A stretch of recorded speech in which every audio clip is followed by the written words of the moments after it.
साथियों नमस्कार। आज इस वीडियो में मतदाता रजिस्टर 17 क अर्थात वोटर्स रजिस्टर 17A की पूर्ति कैसे की जाती है पर चर्चा की जा रही है। साथियों, मतदाता रजिस्टर निर्वाचन में अत्यंत महत्वपूर्ण दस्तावेज होता है। इस रजिस्टर में मतदान केंद्र पर मत देने वाले समस्त मतदाताओं का विवरांकित किया जाता है। वे मतदाता जिन्होंने ईवीएम मशीन से वोट डाला है का विवरण इसमें अंकित किया जाता है। अतः हमें इस रजिस्टर की पूर्ति बड़ी सावधानी से करनी चाहिए। इसके अलावा मतदाता रजिस्टर की स्क्रूटनी मतदान दिवस के अगले दिन इलेक्शन कमीशन ऑफ इंडिया द्वारा नियुक्त सामान्य पर्यवेक्षक द्वारा की जाती है। अतः हमें इस मतदाता रजिस्टर के प्रत्येक कॉलम को ध्यानपूर्वक भरना चाहिए। साथियों, इस मतदाता रजिस्टर में कुल 5 कॉलम होते हैं, जिसमें पहला कॉलम क्रम संख्या का होता है। इस स्तंभ में 1 2 3 4 5 इस तरह की क्रम संख्या हम अंकित करेंगे। दूसरा जो कॉलम होता है, स्तंभ होता है, उसमें मतदाता सूची में मतदाता की क्रम संख्या जो है उसे अंकित किया जाता है। तीसरा स्तंभ है, इसमें मतदाता द्वारा पहचान सबूत के रूप में जो दस्तावेज प्रस्तुत किया जाता है उसका अंकन किया जाता है। और चौथा जो कॉलम है उसमें हस्ताक्षर अथवा अंगूठे का निशान अंकित किया जाता है। अंतिम कॉलम विशेष विवरण का होता है। आइए हम जानते हैं किस तरह से इसकी पूर्ति की जाती है। मानते हैं हम कि प्रथम मतदाता जिसका मतदाता सूची में 751 अर्थात 751 पर नाम है, वह मत देने के लिए आता है। वह अपने साथ एपिक लेकर के आता है। मतदान अधिकारी प्रथम द्वारा उस मतदाता की पहचान होने के पश्चात वह PO2 अर्थात मतदान अधिकारी द्वितीय के पास आता है। मतदान अधिकारी द्वितीय मतदाता रजिस्टर का भार साधक होता है अर्थात प्रभारी होता है। तो मतदाता रजिस्टर में PO2 द्वारा प्रविष्टियां की जाती है। सबसे पहले PO2 मतदाता के बाएं हाथ की तर्जनी पर स्याही देखेंगे और इसके पश्चात 17 के रजिस्टर में उसकी प्रविष्टियां करेंगे। माना कि 751 नंबर का मतदाता आया, PO1 द्वारा पहचान सुनिश्चित हो गई। इसके पश्चात PO2 द्वारा 17 के रजिस्टर में प्रविष्टि की जा रही है। तो प्रथम कॉलम में क्रम संख्या 1, चूँकि वह पहला मतदाता है। द्वितीय स्तंभ में 751 नंबर लिखेंगे जो मतदाता सूची में उसकी क्रम संख्या है। तीसरे स्तंभ में चूँकि वह पहचान प्रमाण के रूप में एपिक प्रस्तुत कर रहा है, इसलिए ई लिखेंगे और वह अपना पूरा नाम लिख देता है। मित्रों, यहाँ पर हस्ताक्षर का मतलब पूरा नाम है, अर्थात कोई भी व्यक्ति देख करके पहचान सके कि किस व्यक्ति ने ये हस्ताक्षर किए हैं। चूँकि ये सामान्य मतदाता है, ऐसी स्थिति में विशेष विवरण के कॉलम में कुछ भी नहीं लिखेंगे। फिर दूसरा मतदाता आता है तो क्रम संख्या 2 पर उसकी क्रम संख्या लिखेंगे जो मतदाता सूची में, अर्थात माना कि 664 है तो हम 664 लिखेंगे। वह भी एपिक लेकर के आ रहा है, इसलिए ई लिखेंगे।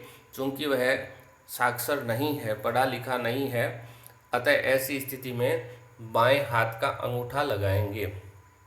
हमें यहाँ पर एक ध्यान देने योग्य बात यह भी है हमारे लिए कि निर्वाचन में हमेशा बाएं हाथ का अंगूठा ही लगाया जाता है, चाहे वह पुरुष हो, महिला हो या फिर थर्ड जेंडर। इसके पश्चात तीसरा मतदाता आता है। यह मतदाता क्लासिफाइड सर्विस वोटर का प्रॉक्सी बन करके आ रहा है। क्लासिफाइड सर्विस वोटर जिनकी हमने पहले चर्चा की और इसके लिए एक अलग से वीडियो भी है। तो क्लासिफाइड सर्विस वोटर चूँकि स्वयं वोट देने के लिए नहीं आ सकता, ऐसी स्थिति में वह अपना प्रतिनिधि नियुक्त करता है जिसे प्रॉक्सी के माध्यम से वोट देने की अनुमति होती है। यह जो क्लासिफाइड सर्विस वोटर की मतदाता सूची होती है, यह मूल मतदाता सूची के बाद सप्लीमेंट 1 सप्लीमेंट 2 के बाद एक अलग सीट के रूप में संलग्न होती है। तो तीसरा मतदाता जैसे ही आता है तो हम CV1 लिखेंगे या PV1 लिखेंगे, प्रॉक्सी वोटर 1 या क्लासिफाइड वोटर 1। इसके पश्चात जो वोट देने के लिए आ रहा है प्रॉक्सी वोटर, उसकी पहचान दस्तावेज जो भी है उसके पास वह लिख देंगे, अंकन कर देंगे।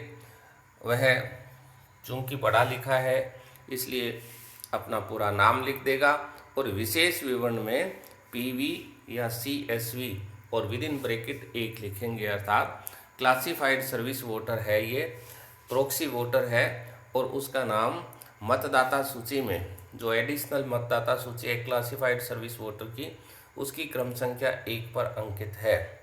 इसके पश्चात इसके बाएं हाथ की मध्यमा पर स्याही लगाई जाएगी, क्योंकि अगर यह खुद पंजीकृत मतदाता है तो ऐसी स्थिति में उसके बाएं हाथ की तर्जनी पर स्याही लगाई जाएगी जब वह अपना वोट देगा।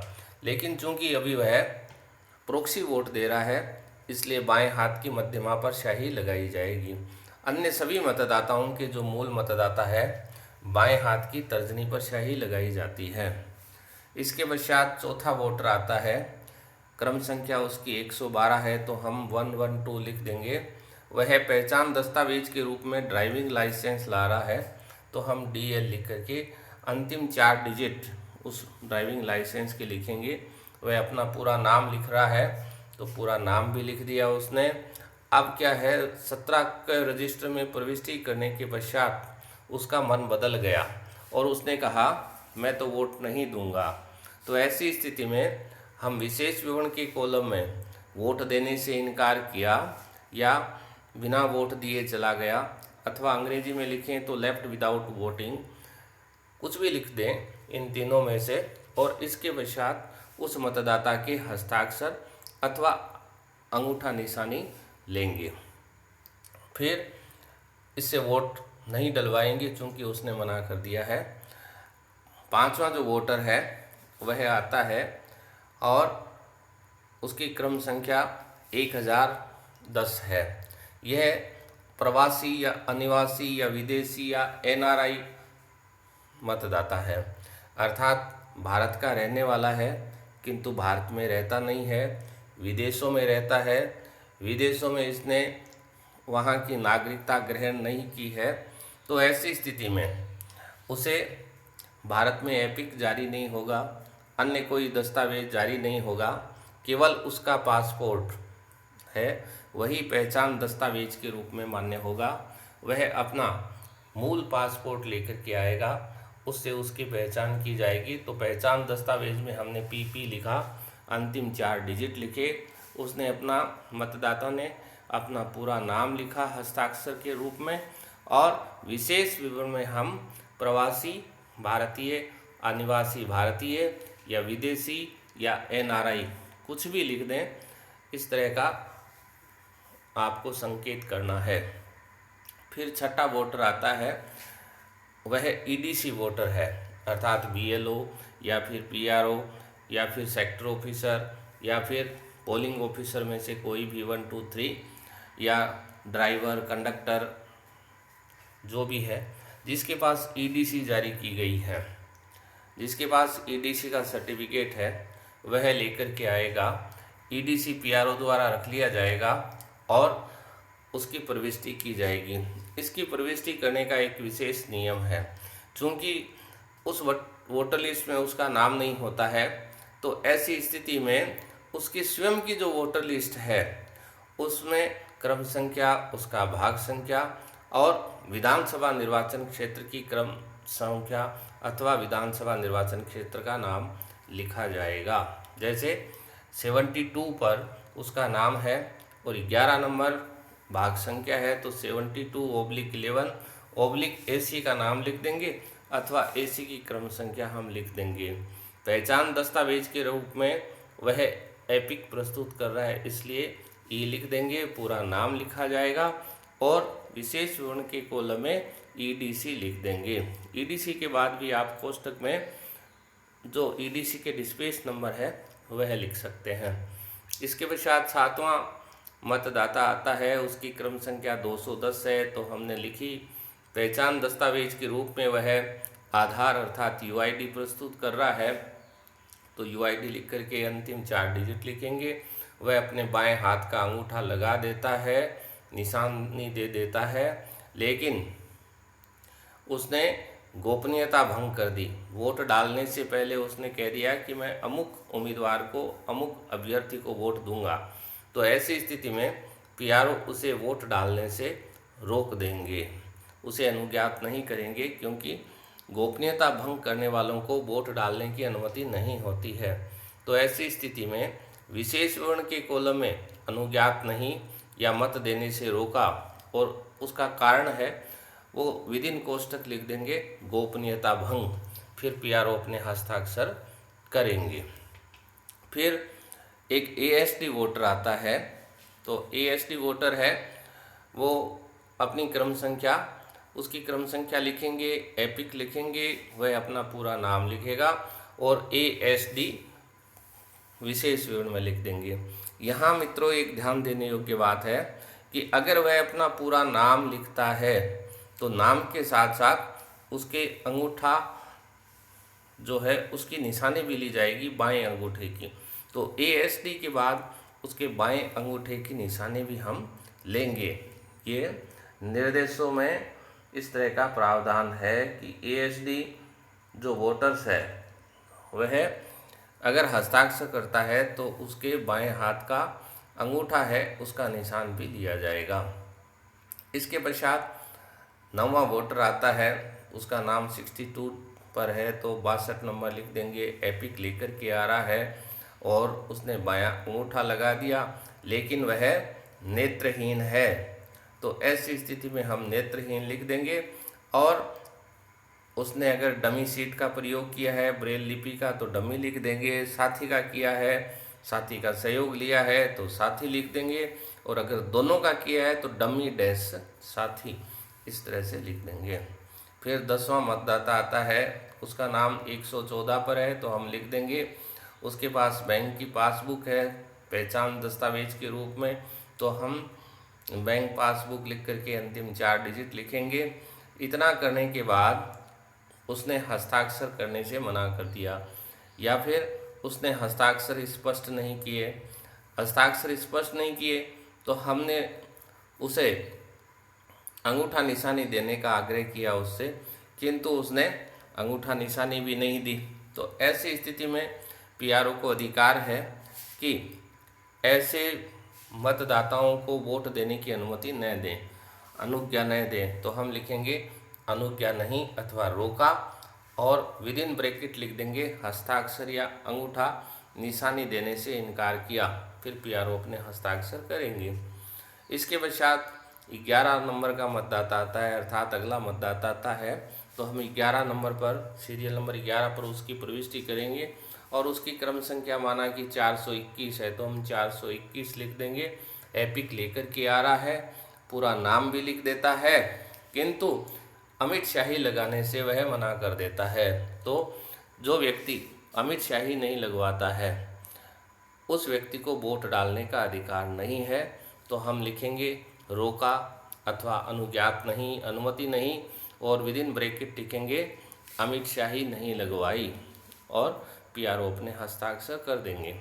इसके पश्चात फिर अगला वोटर आता है, तो यह एक चैलेंज वोट है, अर्थात जब PO1 पहचान सुनिश्चित कर रहे थे उस समय पोलिंग एजेंट ने उस मतदाता के संबंध में चुनौती दी, और PRO ने उस चुनौती के संबंध में राशि प्राप्त करने के बाद छानबीन की उस मतदाता की, और मतदाता छानबीन में सही पाया गया, तो अब वह जो मतदाता छानबीन में सही पाया जाता है वह वोट देने का अधिकार रखता है, वह सामान्य मतदाता बन जाता है। तो वह मतदाता ये सही मतदाता है, राशि जब्त कर ली जाती है और उसे सामान्य मतदाता के रूप में वोट डालने की अनुज्ञा दी जाती है। तो हम 17 क में उसकी प्रविष्टि करेंगे, पूरा नाम वो लिख देगा, कोष्टक में हम लिख देंगे या चुनौती मत लिख देंगे और पीठासीन अधिकारी अपने हस्ताक्षर कर देंगे। इसके पश्चात है 13 नंबर। अगला मतदाता है जिसका नाम हमने 13 नंबर पर लिख दिया और उसने एपिक प्रस्तुत किया था इसलिए एपिक लिख दिया, बायां अंगूठा भी लगा दिया। मित्रों ये अल्पायु से संबंधित था, यानी इसकी आयु है वो देखने में 18 वर्ष नहीं लग रही थी, तो पीआरओ ने उसे अपने पास बुला करके उससे घोषणा भरवाई, इसने घोषणा भर दी। अब वह सामान्य मतदाता हो गया तो वह अन्य मतदाताओं की तरह वोट देगा। इसकी प्रविष्टि कर दी गई और विशेष विवरण में हमने अल्पायु लिख दिया। इसके बाद है अगला मतदाता आता है तो उसकी प्रविष्टि हमने 14 नंबर पर कर दी। एपिक प्रस्तुत कर रहा है, एपिक भी लिख दिया, उसने अपना पूरा नाम लिख दिया, उसने वोट डाल दिया। वोट डालने के बाद वह कहता है कि मुझे पर्ची दिखाई दी, लेकिन वह पर्ची उस व्यक्ति के नाम की नहीं थी जिस व्यक्ति को मैंने वोट दिया था। तो ऐसी स्थिति में पीआरओ उसे अपने पास बुलाएंगे, जो कानूनी प्रावधान है वो बताएंगे और उसे बताएंगे कि हम तुम्हारा वोट दोबारा डलवा देंगे अगर पर्ची सही निकलती है तो जो ये कानूनी प्रावधान है, अर्थात 1000 रुपये अर्थदंड, 3 महीने की सज़ा, जो 6 महीने भी हो सकती है या दोनों। वो अगर इसके बाद भी कहता है कि नहीं मुझे ये स्वीकार है, मैं वोट डालूंगा दोबारा, तो ऐसी स्थिति में उससे एक 49 MAD के तहत घोषणा करवाई जाएगी और घोषणा पत्र भरने के बाद उससे दोबारा वोट डलवाया जाएगा। जब दोबारा वोट डलवाया जाएगा तो पुनः प्रविष्टि की जाएगी, जैसे कि मैंने इसमें 14 के बाद 15 सीरियल नंबर पर की है। क्रम संख्या तो वही रहेगी, एपिक प्रस्तुत किया है उसने अपना पूरा नाम भी लिख दिया। अब वह है पीठासीन अधिकारी और वहाँ उपस्थित पोलिंग एजेंट्स के सामने वोट देगा और वोट देने के बाद सभी लोग पर्ची देखेंगे। पर्ची देखने के बाद पर्ची चूँकि सही निकलेगी तो हम जो 17 के में दोबारा प्रविष्टि के इसके आगे परीक्षण मत अथवा टेस्ट वोट लिखेंगे। फिर इसके पश्चात अभ्यर्थी का नाम, यानी उसने किस कैंडिडेट को वोट दिया है, किस उम्मीदवार को वोट दिया है, उस उम्मीदवार का नाम लिख लिया जाएगा और इसके बाद उस मतदाता के हस्ताक्षर करवा लेंगे अथवा अंगूठा निशानी लगाता है तो अंगूठा निशानी, दोनों में से, यानी चौथे कॉलम में जो उसने किया है काम अंगूठा लगाने का या फिर हस्ताक्षर करने का, वैसा ही यहाँ होना चाहिए। अब ये वोट जब हम काउंट करेंगे तो काउंटिंग करेंगे, जब भी काउंटिंग होगी तो उस समय ये वोट है उस कैंडिडेट के खाते से कम कर दिया जाएगा, क्योंकि उस कैंडिडेट के डबल वोट काउंट हो गए, कास्ट हो गए, इस कारण से। इसके पश्चात फिर कोई मतदाता आता है, यह साथी की सहायता से मतदान करता है, तो हमने लिख दिया, माना कि उसका नाम 336 पर है तो 336 सीरियल नंबर लिख करके एपिक लिख दिया। अब यहाँ जो मतदाता है एक विशेष परिस्थिति है कि वह हस्ताक्षर करने में या अंगूठा निशानी लगाने में असमर्थ है पूरी तरह से, तो ऐसी स्थिति में उसके साथी के हस्ताक्षर करवा लेंगे और आगे लिखेंगे मतदाता हस्ताक्षर अथवा अंगूठा निशानी लगाने में असमर्थ है। तो मित्रों ये 15 स्थितियां थी और नोटा से उस परीक्षण सहित 16 स्थितियां थी मतदाताओं की, अलग अलग स्थितियां। तो उनकी प्रविष्टियां कैसे की जाती है मैंने आपको बताया। अब यहाँ पर एक टेंडर्ड वोट अर्थात निवेदित मतपत्र का बचा, तो निवेदित मतपत्र का लेखा 17 क में नहीं होता है। इसके लिए एक अलग से सीट होती है प्रारूप 17 ख, उसमें प्रविष्टि होती है। PO1 PO2 PO3 का कोई काम नहीं है इसमें, पीआरओ पहचान करते हैं। पीआरओ 17 ख जो लेखा है रजिस्टर है उसमें प्रविष्टि करते हैं, उसके पश्चात मत जारी करते हैं।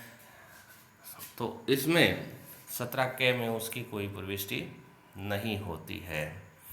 मित्रों, निर्वाचन एवं शिक्षा, साहित्य, संस्कृति, शोध से संबंधित जानकारी प्राप्त करने के लिए आप मेरे YouTube चैनल को सब्सक्राइब करें। आपके कोई सुझाव हैं तो कमेंट बॉक्स में अवश्य लिखें। वीडियो आप अधिक से अधिक लोगों को शेयर करें ताकि 17 K रजिस्टर की पूर्ति करना वे सीख सकें, और किसी भी तरह की दिक्कत हो उन्हें तो ये वीडियो उनके लिए एक सहयोगी के रूप में, मार्गदर्शक के रूप में काम करें। अगर आपको सामग्री पसंद आती है तो आप वीडियो को लाइक करें। अन्य कोई विषय जिस पर आप जानकारी चाहते हैं और ऐसा समझते हैं कि इस विषय पर वीडियो बनाया जाना चाहिए तो कमेंट बॉक्स में आप मुझे उस सब्जेक्ट का नाम बताएं, ताकि जब भी समय मिलेगा मैं उस विषय पर भी सोचकर मनन करके नया वीडियो बनाऊंगा। अब मिलेंगे फिर एक नए विषय के साथ। निर्वाचन में बहुत सारे विषय ऐसे हैं, जैसे PO1 का क्या कार्य है, PO2 का क्या कार्य है, PO3 का क्या कार्य है। तो इस तरह से मेरा प्रयास है कि छोटे छोटे वीडियो के माध्यम से, बहुत अल्पावधि के जो वीडियो हैं इनके माध्यम से मैं आप तक जानकारी पहुंचाऊं। थैंक्स।